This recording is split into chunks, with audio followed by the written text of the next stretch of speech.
Assalamualaikum warahmatullahi wabarakatuh. Shalom, Om Swastiastu, Namo Buddhaya, salam kebajikan dan salam sejahtera untuk kita semua. Pada kesempatan kali ini, saya Gabriela Evita Fulana Siombing dengan NIM 2005040024 akan menjelaskan mengenai upaya hukum biasa di dalam hukum acara peradilan tata usaha negara.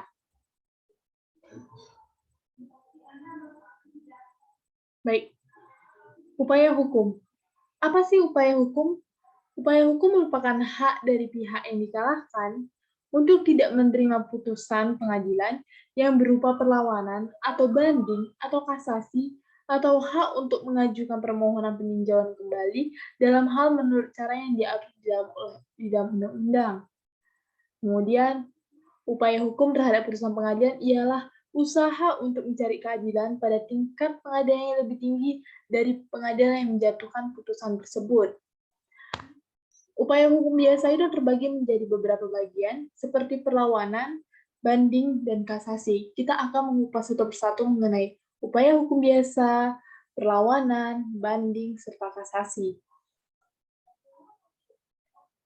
Upaya hukum biasa. Upaya hukum biasa adalah upaya hukum terhadap putusan pengadilan yang dijatuhkan tanpa hadirnya tergugat. Dalam hal ini, tergugat itu tidak hadir. Kemudian ada yang namanya perlawanan atau farzat. Putusan yang diputus ketua petun dalam rapat permusyawaratan. Dalam hal ini dilakukan terhadap putusan yang diputus ketua petun dalam rapat permusyawaratan. Perlawanan dilakukan pada saat putusan itu dilakukan di rapat permusyawaratan. Adapun tenggang waktu pengajuan 14 hari sejak penetapan dikeluarkan.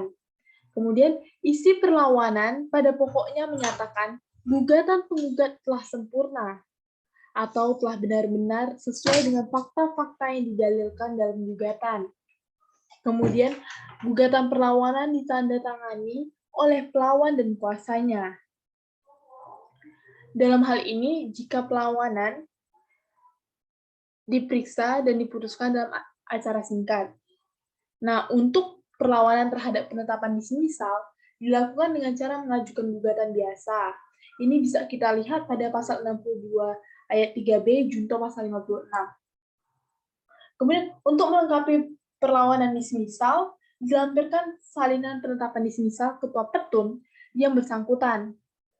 Kemudian kita bisa memberikan dasar gugatan atau hal yang diminta untuk diputus dalam perlawanan adalah menjelaskan mengenai mengapa penetapan dismisal ketua dianggap tidak tepat menurut pelawan, disertai tuntutan agar penetapan dismisal ketua dinyatakan tidak berdasar.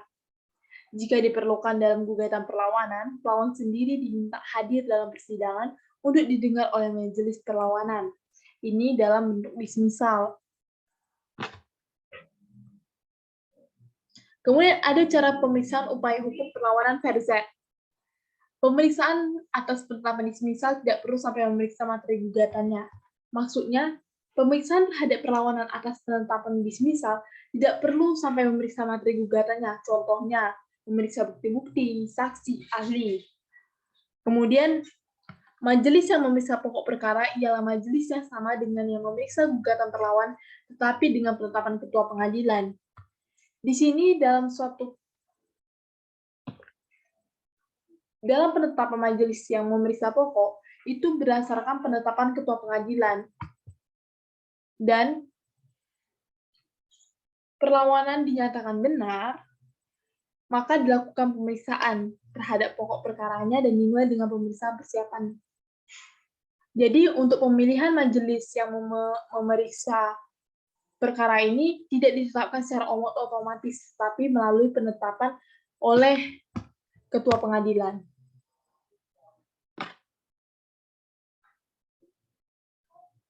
Pokok pemeriksaan yang dilakukan terhadap gugatan perlawanan.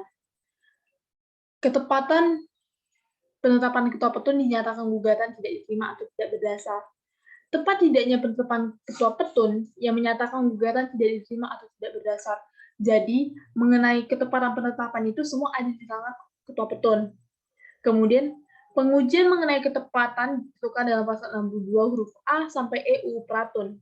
Ya maksudnya dengan demikian, yang diuji adalah tepat tidaknya penggunaan salah satu atau lebih alasan yang ditentukan dalam pasal 62 huruf A sampai dengan huruf E, peratun yang digunakan sebagai dasar untuk mendismisal gugatan penggugat oleh ketua petun dengan menyatakan gugatan tidak diterima atau tidak berdasar. Oke, kita akan masuk ke dalam banding. Banding adalah pemeriksaan dalam instansi tingkat kedua oleh pengadilan atasan yang mengulang seluruh pemeriksaan perkara baik tentang fakta-fakta maupun penerapan hukumnya. Jadi di dalam banding ini dilakukan lagi pemeriksaan ulang. Dan banding ini bersifat devolutif atau seluruh pemeriksaan perkara dipindah dan diulang di PT Tun, Pengadilan Tinggi Tata Usaha Negara. Kemudian ada yang namanya pengajuan banding. Bagaimana sih pengajuan banding itu? Diajukan secara tertulis, yang maksudnya permohonan pemeriksaan banding diajukan secara tertulis oleh pemohon atau kuasanya kepada Pengadilan Tata Usaha Negara yang menjatuhkan putusan tersebut. Kemudian diajukan paling lama 14 hari sejak putusan pertama dibacakan dan diterima. Kemudian permohonan diajukan kepada panitera dan akan dicatat dalam daftar perkara. Kemudian pengajuan disertai dengan memori banding yang disampaikan kepada terbanding. Kemudian terbanding akan memberi kontra memori banding. Kemudian permohonan pemeriksaan banding disertai pembayaran uang muka biaya perkara banding lebih dahulu yang besarnya ditaksir oleh panitera. Jadi untuk pembayaran uang muka biaya itu panitera yang menentukannya. Kemudian putusan hakim tun yang tidak dapat diajukan banding. Itu penetapan ketua petun pengadilan tun mengenai permohonan secara cuma-cuma. Kemudian penetapan dismisal dari ketua pengadilan tun yang merupakan upaya hukum dengan cara perlawanan. Kemudian putusan petun pada pasal 62 ayat 6 UU Petun tidak dapat diajukan banding. Yang ini merupakan putusan petun terhadap perlawanan yang diajukan penggugat atas penetapan dismisal yang pada pasal 62 ayat 6 UU Petun tidak dapat diajukan banding. Itu terdapat di pasal 62 ayat 6 ya. Kemudian putusan PT Tun sebagai pengadilan tingkat pertama yang sudah tidak dapat dilawan atau dimintakan pemeriksaan banding lagi. Kemudian putusan banding terhadap putusan petun menyatakan tidak berwenang. Majelis Hakim PT Tun berpendapat lain maka ini maksudnya jika putusan petun menyatakan tidak berwenang, jadi majelis hakim dapat memberikan pendapat mereka. Jadi gimana tuh? Jadi PT Tun dapat memeriksa dan memutus perkara tersebut, kemudian memerintahkan pengadilan Tun memeriksa dan memutus perkara tersebut. Jadi pertama itu memeriksa dan memutuskan perkara, kemudian memerintahkan pengadilan Tun memeriksa dan memutus perkara. Jadi pertama itu dari PT Tun baru ke Petun. Kemudian putusan bila PT Tun berpendapat pemeriksaan Petun kurang lengkap, maka ia dapat bertindak melakukan sidang untuk mengadakan pemeriksaan tambahan. Kemudian memerintahkan Petun melakukan pemeriksaan kembali. Pemeriksaan tambahan. Kemudian kita akan masuk pada kasasi. Kasasi itu memiliki tenggang waktu pengajuan 14 hari dengan disertai kontra memori, kasasi yang berisi alasan mengajukan kasasi. Kemudian hanya dapat diajukan satu kali, hanya dapat diajukan jika sudah menempuh upaya banding. Kemudian yang dapat mengajukan kasasi adalah pihak yang berperkara. Kemudian putusan kasasi.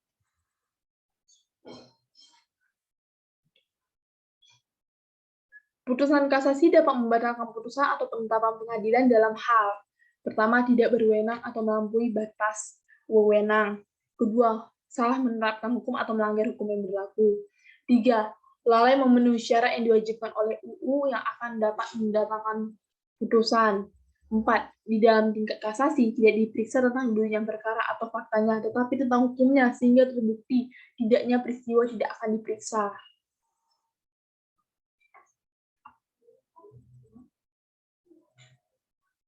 Oke, baik. Kira-kira itu saja yang dapat saya sampaikan mengenai upaya hukum biasa.